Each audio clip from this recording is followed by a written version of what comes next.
अस्सलामुअलैकुम everyone, welcome to my YouTube channel. और आज सैटरडे है और सैटरडे के लिए हमने एक प्लान बनाया था और फैमिली पिकनिक के लिए, और हम वहाँ पे जाने के लिए घर से निकल चुके हैं। और रोहान और मैं और दानियाल हम लोग जा रहे हैं और इस वक्त रास्ते में हैं और हम मम्मा पापा को रिसीव करने के लिए जा रहे हैं। साथ के साथ मैं आपको हमारे जहाँ हम रहते हैं सिटी की वीडियो भी दिखा रही हूँ कि कैसा शहर है ये और इतना कोई ख़ास डेवलप नहीं है सिटी।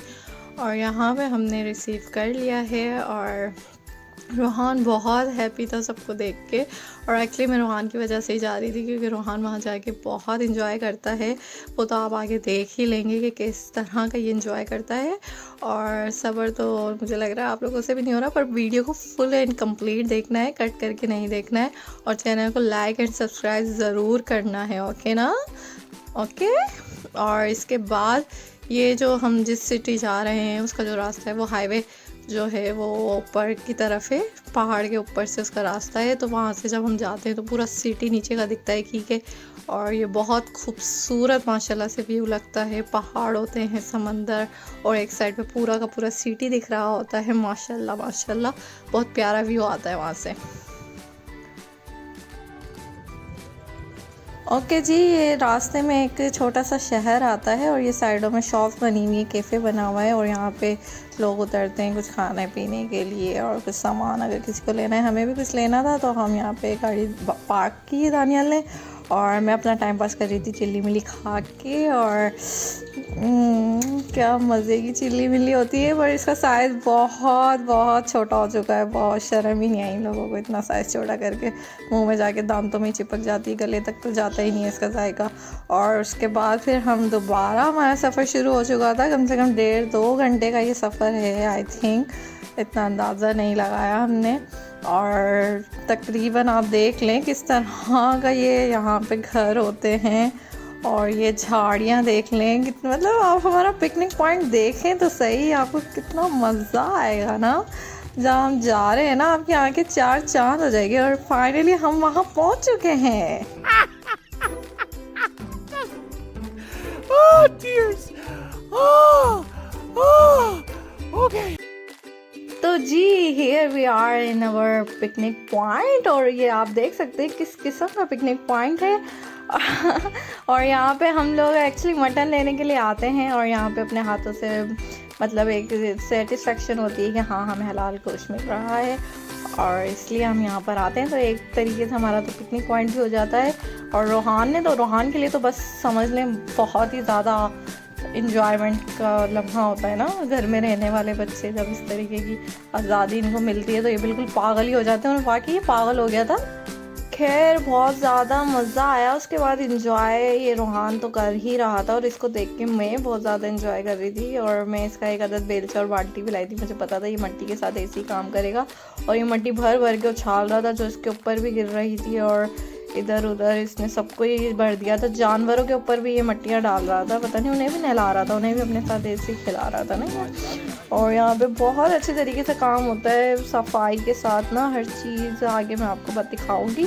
और यहाँ पे ये रोहान को एक अदद बिल्ली मिल गई थी, इसकी पूंछ पकड़ पकड़ के, बेचारी की मासूम की पूंछ पकड़ पकड़ के खींच रहा था। और ये बिल्ली भी टस से मस नहीं हो रही थी, वहीं बैठी बैठी और अपनी दुम हिला के उसे अट्रैक्ट कर रही है ना।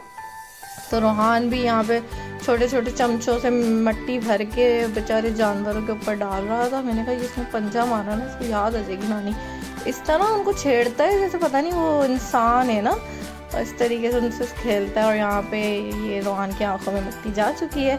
अब यहाँ पे जो है हम दूसरी जगह पे दूसरे पॉइंट पे आ चुके हैं। ये इनका घर है ना, और यहाँ वहाँ उस साइड जो था वो वेराना, उधर वो लोग कट करते हैं और यहाँ पे लाके ये लोग पीसीस करते हैं। इस तरीके से बकरा होता है उसके पीसीस करते हैं मशीन के ज़रिए। आपको जितना पीस कटवाना है कैसा भी है, आपको बड़ी बोटियाँ रखनी है, छोटी रखनी है, आपको चांपे अलग करनी है, आपको रान रखने और रान का रखने हैं या रान का किस तरीके से कटवाना, हर चीज़ का मतलब आपको आपकी पसंद के मुताबिक काट के देते हैं और आपको कीमा बना के देते हैं। आपको हर चीज़ की सहूलत है। आपको इवन के ओजड़ी भी आपको धो के देते हैं, अगर किसी को ओजड़ी चाहिए होती है तो ओजड़ी भी आपको धुली धुलाई मिलती है और कीमा भी आपको क्या करा कराया मिलता है। तो ये यहाँ पे बड़ी सहूलत है ना। तो बस हमें तो कोई पता ही नहीं चलता, बस ठेलियाँ बना के अपने फ्रीज़र में रखनी होती है। अच्छा ये है यहाँ पे हमें बकरा ईद का ना ऐसा लगता है जैसे हम हर 2 महीने बाद 1 महीने बाद बकरा ईद मना रहे हैं ना, इस तरीके से फीलिंग आती है। मतलब वो वाली फीलिंग तो नहीं आती, मगर जिस तरीके से बकरा कटता है ये वो इस तरह का देख के ना, मगर ये पाकिस्तान में तो भाई बहुत ज़्यादा मेहनत है। दरांतला माएँ दरांता पकड़ पकड़ के बकरा ईद वाले दिन बैठी हुई होती हैं, बोटियों के छोटे छोटे पीस कर रही होती है, ये कर रही होती है, वो कर रही होती है। और ये है कि ये हमारा पिकनिक पॉइंट यहाँ पे इसलिए है कि यहाँ पे हम खाना भी बनाते हैं, और हम यहाँ पे फैमिली के साथ आते हैं ना, तो अपना सामान वगैरह लेकर आते कि उसी वक्त फ्रेश मटन होगा और वहीं पे बना के खाएंगे। और इस वक्त हमें यहाँ पे थोड़ा लेट हो गया था, तो इस वक्त भी हमें बनाते बनाते 7-8 बज रहे थे। और यहाँ पे ये दानियल बना रहे थे, दानियल अपनी कारगरी दिखा रहे थे, क्योंकि दानियल बहुत अच्छा बनाते हैं खाना।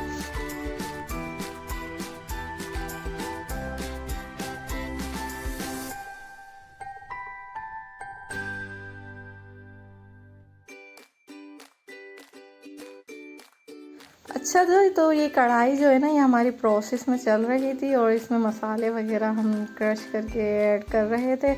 और ये दानियल की ज़िम्मेदारी थी, दानियल बना रहे थे, मैं भी अपने हाथ से थोड़ी सी जितनी हेल्प करवा सकती थी हेल्प करवा रही थी। और इस दौरान हमें रोहान का बिल्कुल नहीं पता था वो कहाँ है, मतलब सामने ही था, मगर वो बिल्कुल मस्त हुआ था। एक गंदा सा उसको तालाब मिल गया था जिसमें पानी था, उसी में वो बस अपनी गाड़ियों को डुबकियाँ लगा रहा था, कुछ कर रहा था। हमने भी उसे छोड़ दिया था कि करने दो उसको जो करना हो। यहाँ पे एक अदद मोर का फल दानियाल ने मुझे दिया था, और उसको देख के बचपन की यादें ताज़ा हो गई थी कि कितना क्रेज़ होता था किताबों में रखने का। और यहाँ पे भी काफ़ी टाइम हो गया था हमें, और अंधेरा सा होने लग गया था। और ये है कि हल्का हल्का बस सूरज ग्रूप हो रहा था, बाहर थोड़ी रोशनी थी और अंदर तो बिल्कुल अंधेरा हो गया था। अच्छा तो भाई अब ये जो कढ़ाई है ना, ये हमारी अब फाइनल की तरफ आ ही गई थी फाइनली। और इसका मूड नहीं लग रहा था कुछ, क्योंकि हम चाह रहे थे थोड़ा गल जाए, और वाकई गल गई थी, अच्छी बनी थी कढ़ाई। और ये बिल्कुल फाइनल की तरफ थी।